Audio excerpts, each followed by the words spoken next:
So your federal student loans were consolidated after July 2020, and then you applied for borrow defense on June 29, 2023. So because we consolidated the student loans after June 30th, 2020, then we know that the borrow defense application was evaluated under the 2019 borrower defense rules. And also because you applied for borrow defense on June 29th, 2023, what that also means is that we're not a member, we're not a post-class member in the Sweet versus McMahon settlement, so there is no reconsideration process that you would be eligible for, like the borrowers who were in that are part of the Sweet settlement. So what that means for you is just the administrative record. Like, I know that the Department of Education, there was a denial notice that was sent out to you, but even still with the denial notice, we still want to know what the Department of Education utilized. Sometimes those denial notices can be vague, and simply denying the application, even though the regulations. So when you read the regulations, if you have not, the regulation that is tied to applications that are that are tied to student loans that are consolidated, federal student loans that are consolidated after June 30th, 2020, when you read those 2019 regulations, the Department of Education, they speak about the finality of the borrow defense to repayment decisions. And you can see that, and it's under 34 CFR 685.206, and I'm under E13.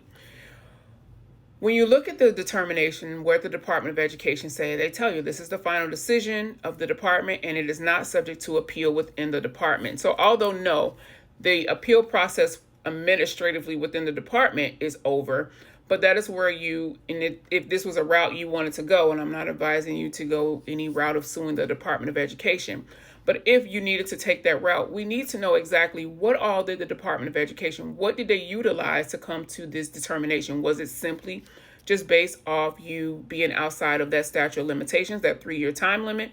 Or was there anything else that was utilized? And that is why it's important that you get those records directly from the Department of Education to know what they actually use. If it is not in your notice, what regulation was used, what rules were used, what dates were used, all of that.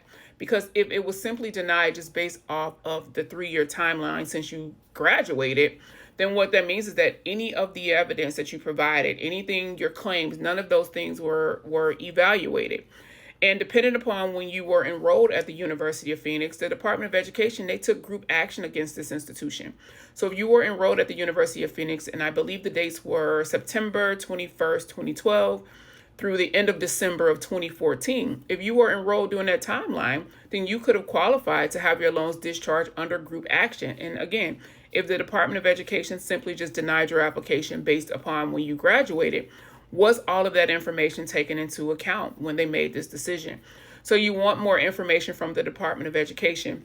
Also, again, when I spoke to you about the webinar, as far they talked about these illogical statute of limitations that the Department of Education is utilizing in order to deny, borrowers' applications. So you want to be sure that if these statute of limitations are being utilized, in all fairness, that we have the information to support that you have that information to support that things were done fairly when they denied the application, because that lets you know what your avenue is. What is next for you? Do you have to sit back and accept this? Do you take it further?